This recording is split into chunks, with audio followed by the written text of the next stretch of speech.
Hello, I'm Willie from the Ozarks, and we're ready for our January the 21st of 2023's lesson, Lesson 21 in A Course in Miracles Workbook for Students from the original edition.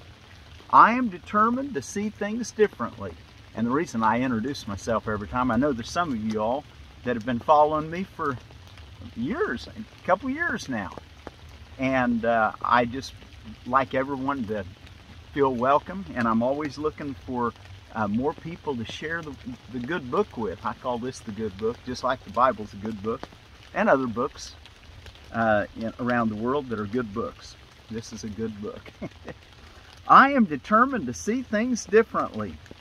The idea for today is obviously a continuation and extension of the preceding one. I'm determined to see was yesterday's.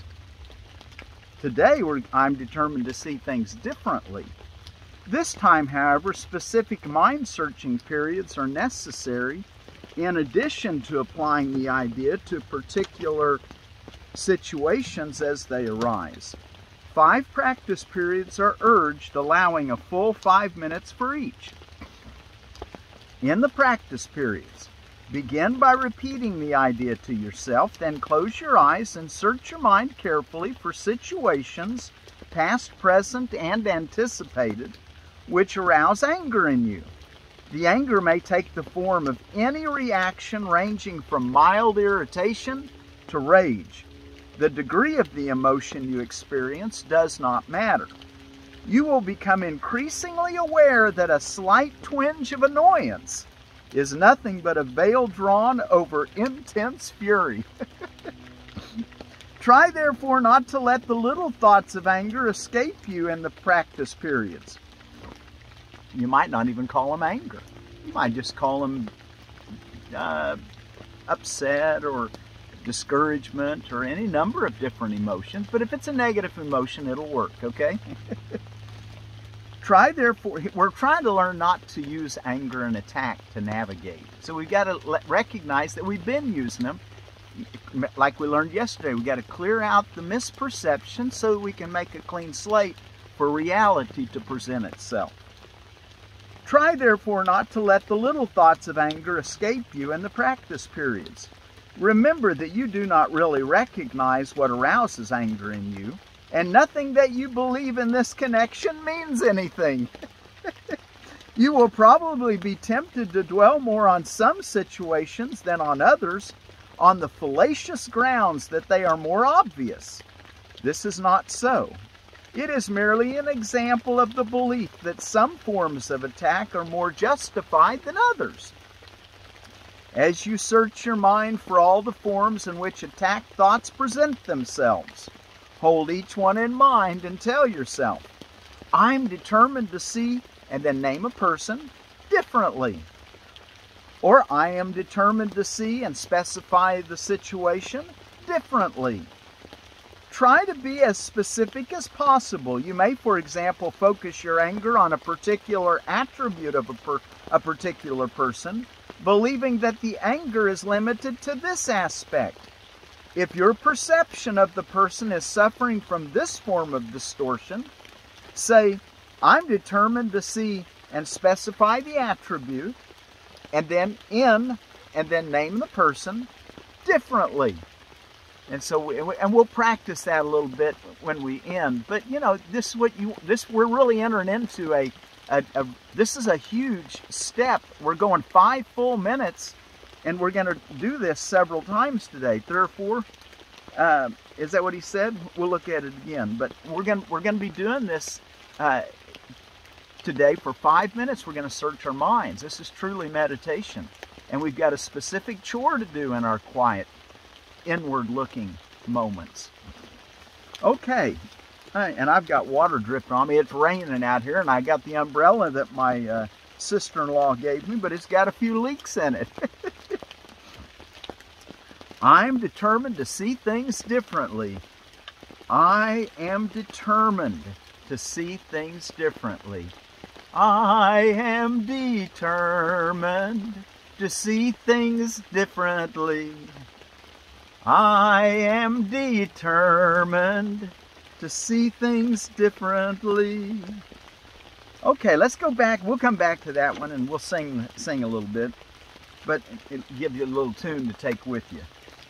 And we're going to go take a look now in our text reading, and we're ready for, we're still in chapter 3, Retraining the Mind, and we're ready for section 6, Conflict and the Ego. Make sure that's right. Conflict and the Ego, section 6. The soul knows, loves, and creates. The soul knows, loves, and creates. And that's all it does. The soul knows, loves, and creates. I don't know if I should say that's all it does, but I can't think of anything else that's reality. These are its unequivocal functions. The abilities man now possesses are only shadows of his real strengths. All of his functions are equivocal and open to question or doubt. This is because he is not certain how he will use them. He is therefore incapable of knowledge, being uncertain. He is also incapable of knowledge because he can perceive lovelessly. That's what we want to learn to quit doing. That's what our lesson's going to help us to do today. I am determined to see things differently. He cannot create surely because his perceptions deceives and illusions are not pure. He cannot create surely because his perceptions deceives and illusions are not pure. Perception did not exist until the separation had introduced degrees, aspects, and intervals. The soul has no levels, and all conflict arises from the concept of levels. Wow, the soul has no levels, and conflict arises from the concept of levels. Degrees, aspects, and intervals. Talking about time was a result of the separation. Wars arise when some regard others as if they were on a different level. All interpersonal conflicts arise from this fallacy. Only the levels of the Trinity are capable of unity. The levels which man created by the separation cannot but conflict. This is because they are essentially meaningless to each other. 39. Freud realized this perfectly. About these different levels. Freud realized this perfectly, and that is why he conceived the different levels in his view of the psyche as forever irreconcilable. They were conflict-prone by definition, because they wanted different things and obeyed different principles. In our picture of the psyche, there is an unconscious level which properly consists only of the miracle ability and which should be under my direction, so says Jesus. In our picture of the psyche, there is an unconscious level which properly consists only of the miracle ability and which should be under my direction. There is also a conscious level which perceives or is aware of impulses from both the unconscious and the superconscious. Consciousness is thus the level of perception, but not of knowledge. Again, to perceive is not to know. Paragraph 40. Consciousness was the first split that man introduced into himself. Consciousness was the first split that man introduced into himself. Consciousness. Instead of being superconscious, we became conscious, which now allowed us to be unconscious. Consciousness was the first split that man introduced into himself. He became a perceiver rather than a creator in the true sense. Consciousness is correctly identified as the domain of the ego. The ego is a man-made attempt to perceive himself as he wished to be rather than as he is. This is an example of the creator confusion we have spoken of before. We forgot who created us. We think we created ourselves. Yet man can only know himself as he is. because that is all he can be sure of. Everything else is open to question. Paragraph 41. The ego is the questioning compartment in the past separation psyche which man created for himself. The ego is the questioning compartment in the post-separation psyche which man created for himself. It is capable of asking valid questions, but not of perceiving valid answers, because these are cognitive and cannot be perceived. The endless speculation about the meaning of mind has led to considerable confusion about the mind, because the mind is confused. Let's read that again. The endless speculation about the meaning of mind has led to considerable confusion, because the mind is confused. Only one-mindedness is without confusion. I think that's what we want to get to, isn't it? One-mindedness, where we only think of love and only see love in everything. Never use an attack or anger thinking that that's going to help us. A separate or divided mind must be confused. It is uncertain by definition. It has to be in conflict because it is out of accord with itself. 42. Intrapersonal conflict arises from the same basis as interpersonal conflict. One part of the psyche perceives another part as on a different level and does not understand it. One part of the psyche perceives another part as on a different level and does not understand it. This makes the parts strangers to each other without recognition. This is the essence of the fear-prone condition in which attack is always possible. Wow. Let's look at that again, because we want to root this cause out. This is what we want to be looking for in your 5-minute practice periods today. Interpersonal conflict arises from the same basis as interpersonal conflict. One part of the psyche perceives another part as on a different level and does not understand it. This makes the parts strangers to each other without recognition. This is the essence of the fear-prone condition in which attack is always possible. Man has every reason to feel afraid as he perceives himself. This is why he cannot escape from fear until he knows that he did not and could not create himself.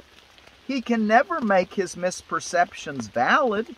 His creation is beyond his own error, and that is why he must eventually choose to heal the separation. 45. Right-mindedness is not to be confused with the knowing mind, because it is applicable only to right perception. You can be right-minded or wrong-minded, and even this is subject to degrees, a fact which clearly demonstrates a lack of association with knowledge. The term right-mindedness is properly used as a correction for wrong-mindedness and applies to the state of mind which induces accurate perception. It is miraculous because it heals misperception. And this is indeed a miracle in view of how man perceives himself. Wow. Right-mindedness. It is miraculous because it heals misperception. And this is indeed a miracle in view of how man perceives himself. Wow, all loving thoughts are miracles. All loving acts are miracles. And we need to learn to re-perceive ourselves as we really truly are, as loved beings. Perception always involves some misuse of the will. Perception always involves some misuse of will because it involves the mind in areas of uncertainty. The mind is very active because it has willpower. When it willed the separation, it willed to perceive. Until then, it willed only to know. Afterwards, it willed ambiguously, and the only way out of ambiguity is clear perception. The mind returns to its proper function only when it wills to know. This places it in the soul's service, where perception is meaningless. The superconscious is the level of the mind which wills this. The mind chose to divide itself when it willed to create both its own levels and the ability to perceive. But it could not entirely separate itself from the soul, because it is from the soul that it derives its whole power to create. Even in miscreation, will is affirming its source, or it would merely cease to be. This is impossible for it to cease to be, because it is part of the soul, which God created and which is therefore eternal. 46. The ability to perceive made the body possible, because you must perceive something with something. This is why perception involves an exchange or translation, which knowledge does not need. The interpretive function of perception, actually a distorted form of creation, then permitted man to interpret the body as himself, which, though depressing, was an attempt to escape from the conflict he had induced. It's depressing, but he did it to escape from conflict. He just made another misperception. Just got himself in deeper, didn't he? The superconscious, which knows, could not be reconciled with this loss of power, because it is incapable of darkness. This is why it became almost inaccessible to the mind and entirely inaccessible to the body. But we want to remove the mental blocks, angers, and upsets, so that we can access the superconscious, which is your true identity, which is always there ready for you to be conscious of. Thereafter, the superconscious was perceived as a threat, because light does abolish darkness merely by establishing the fact that it is not there. The truth will always overcome error in this sense. This is not an active process of destruction at all. We've already emphasized that knowledge does not do anything. It can be perceived as an attacker, but it cannot attack. What man perceives as its attack is merely his own vague recognition of the fact that it can always be remembered, never having been destroyed. 48.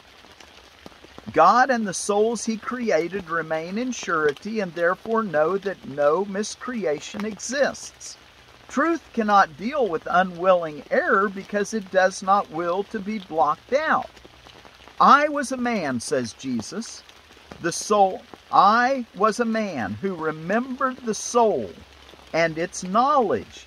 And as a man, I did not attempt to counteract error with knowledge, so much as to correct error from the bottom up. This is a grassroots movement, isn't it? I was a man who remembered the soul and its knowledge. And as a man, I did not attempt to counteract error with knowledge, so much as to correct error from the bottom up. I demonstrated both the powerlessness of the body and the power of the mind. By uniting my will with that of my Creator, I naturally remembered the soul and its own real purpose. Wow. 49. I cannot unite your will with God's for you, but I can erase all misperceptions from your mind if you will bring it under my guidance. Well, let's do that. Let's just follow the guidance of Christ.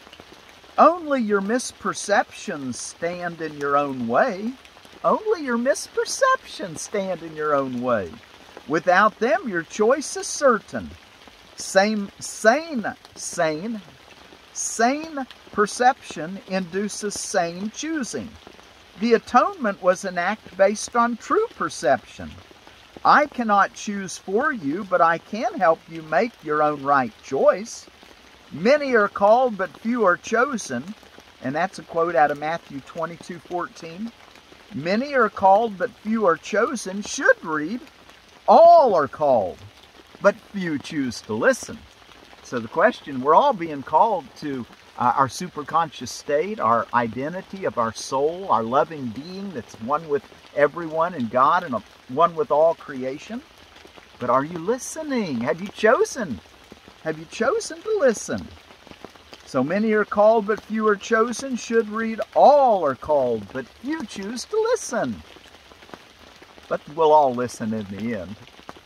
Therefore they do not choose right. In the last paragraph, 50, the chosen ones are merely those who chose right sooner. And that's us. And we're choosing right sooner. This is the real meaning of the celestial speed up. Wow, the celestial speed up is those that have chosen sooner.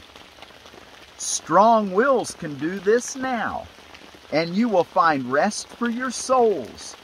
God knows you only in peace, and this is your reality. Isn't that beautiful? I am not alone in experiencing the effects of my thought. I am determined to see things differently. That's lesson 21. The idea for today is obviously a continuation and an extension of the preceding one. This time, however, specific mind-searching periods are necessary in addition to applying the idea to particular situations as they arise. 5 practice periods are urged, allowing a full minute for each. I said I must be somewhat through a little dyslexic in there. 5 practice periods urged, not 5 minutes. 5 practice periods for 1 minute. Okay, so this is for today. And you know what? I was going to tell you about a plant, and I'm going to take the time before we do this again of telling you about a medlar. This is out of ediblelandscaping.com. Breda Giant medlar, and it is a Mespilus, that's the genus. Germania is the species, and it's a Breda Giant medlar. I've also heard them called pear apples. I think that's another name for them anyway. Breda Giant fruits resemble very, very large bronze rose hips. A relative of the pear, medlars are sometimes referred to as northern loquat because of their long green leaves with a leathery appearance. Breda Giant is self-fertile, late blooming with showy white flowers. The tree is long-lived and dwarf. Fruits are harvested firm when leaves start falling in late fall. In warmer areas, they can blet or ripen and ripen on the tree. Fruits can be stored to blet in clean wood shavings, boxed in a cool basement or porch. The flesh turns soft and has an applesauce, cinnamon-like flavor. Space 8-foot circles, zones 5 through 9. So real nice here in the Ozarks. Medlars, you'll have to ripen them a little bit after they mature here in the Ozarks by letting them just stay a little in a frost-proof place. He says pack them in wood shavings.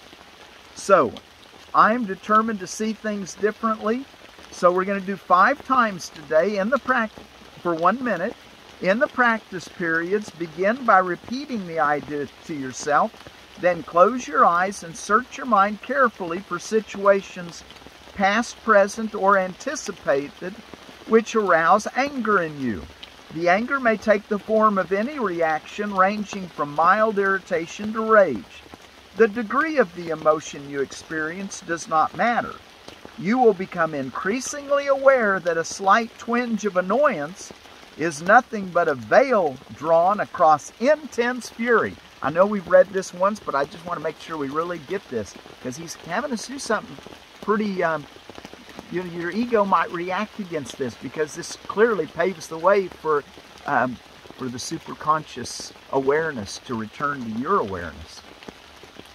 And that medlar, I should have said this a while ago, but that medlar is I read that from ediblelandscaping.com.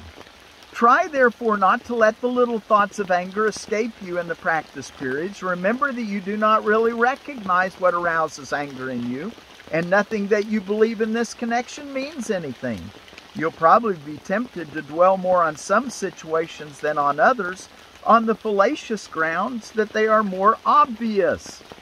This is not so. It is merely an example of the belief that comes, that some forms of attack are more justified than others. As you search your mind for all the forms in which attack thoughts present themselves, hold each one in mind and tell yourself, I am determined to see, and then name the person differently, or I'm determined to see and specify the situation differently. So specify the situation. So I'm leaving a blank. Try to be as specific as possible. You may, for example, focus your anger on a particular attribute of a particular person, believing that the anger is limited to this aspect of that person. If your perception of the person is suffering from this form of distortion, say, I am determined to see, and name the attribute, and then name the person differently. Okay, well, it is my guitar is getting a little wet. I'm getting a little wet. I'm a lot of this may be kind of blowing in.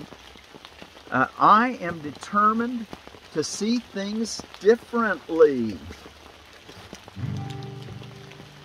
Let's see.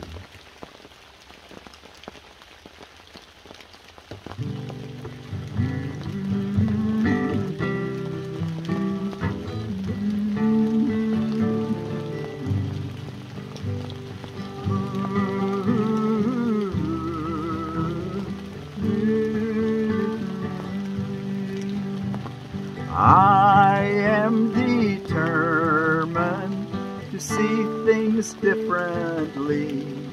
I am determined to see things differently. I am determined to see, and you fill in the blank with a person, differently. I am determined to see blank differently. I am determined to see and specify the situation differently. I am determined to see and specify the attribute and the person differently. I am determined to see that cancer differently.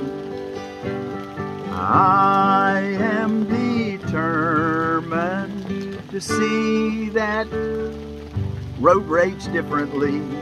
I am determined to see my brother differently. I am determined to see this differently. I am determined to see this leaking umbrella differently. I am determined to see things differently. I am determined to see things differently. Thank you all so much for joining me. I am determined to see things differently. I am determined to see things differently.